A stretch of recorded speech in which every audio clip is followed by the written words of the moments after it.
Hi guys, and welcome to my channel today, where I'm going to be doing my first ever review on my first product. My first product in question is the Shark IZ251UK cordless hoover. This is the newest hoover on the Shark's market at the moment, and it was £449. It's now down to £349. So quite a good price for a good hoover. In this video, I wanted to give you the reason why I've left another brand to come to this brand. And also in this review video, I wanted to give the quick, easy reasons why I think this hoover is the one to go for. A lot of people seem to be asking the same kind of question. Do I go to Shark? Do I go from Dyson? Do I leave one? Do I go to the other? And you might find in your lifetime, you may go from one another throughout the time. But we've gone from Dyson to Shark, and this is the reason why. With our Dyson V6, I found that the battery died quite quickly, and the suction power went quite quickly as well. With their batteries as well, with Dyson, you can't just buy a spare battery, plug it in as and when you want to. You have to unscrew the certain battery that you've got, wait for it to die as well, get the replacement, put it in, wait for that battery to die, then get another replacement, and keep following that pattern. With the Sharks, for example, you can buy two batteries, so this one does come with twin batteries and a twin charger pack as well. And you can charge one while you hoover. You can charge two for a few hours, and then you get 80-minute full charge throughout the day on that two batteries. So you're getting a lot of hoover time with the twin battery one. But also, if you buy the one with one battery, you can buy another battery at any point, interchange the batteries, and it does the hoover no harm. Whereas Dyson don't recommend you to interchange their batteries because it's not very good for the hoover. That was our first reason. The second one was the amount of hair that's getting caught up in the bristles. It meant I had to do a lot more work, a lot more maintenance on the hoover, cutting the hair out. Whereas this specific hoover comes with the anti-hair technology, and after 3 weeks, which I'll quickly show you now, you'll be able to see that there's hardly any hair stuck in the bristles at all. And that's after 3 weeks. I've got a wife that loves, whose hair loves to fall out, so it means that there's loads of hairs going into the hoover, and I've got a little girl as well, so there's loads of hair going into the hoover. And after 3 weeks, there's barely a hair in that one, so no maintenance as of yet, which is a real big bonus. The second one, or the third one, was the suction power as well. So with the Dyson V6, it had the power turbo charge, which I found maybe worked for about 5 or 6 minutes, which wasn't enough time. So with this one here, again, you get a 40-minute per battery charge, but you get a good 16 to 17 minutes on the power turbo mode. So with both your batteries, that's half an hour on full turbo, which is quite a long time actually for a hoover that's giving you so much suction. So that's the reason why we left Dyson.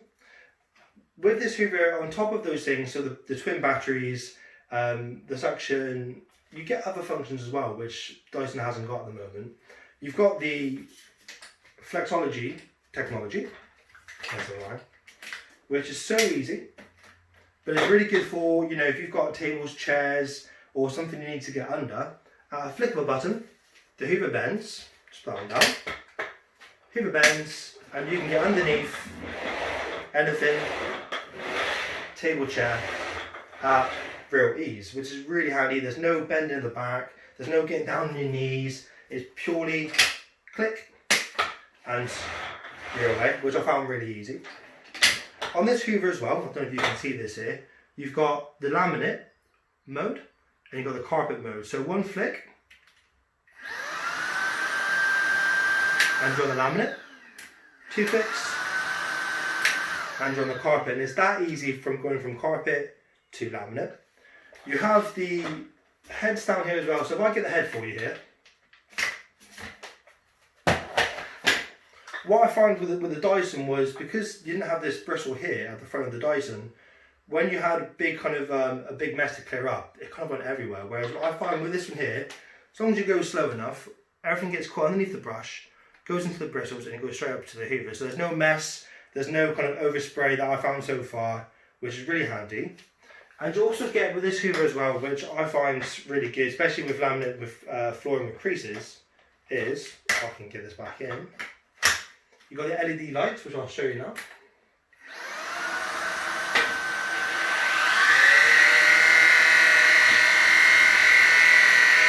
So what you find with these LED lights, you find that if you get dust inside the crevice on the carpet or in the laminate flooring, you find it really, really easy.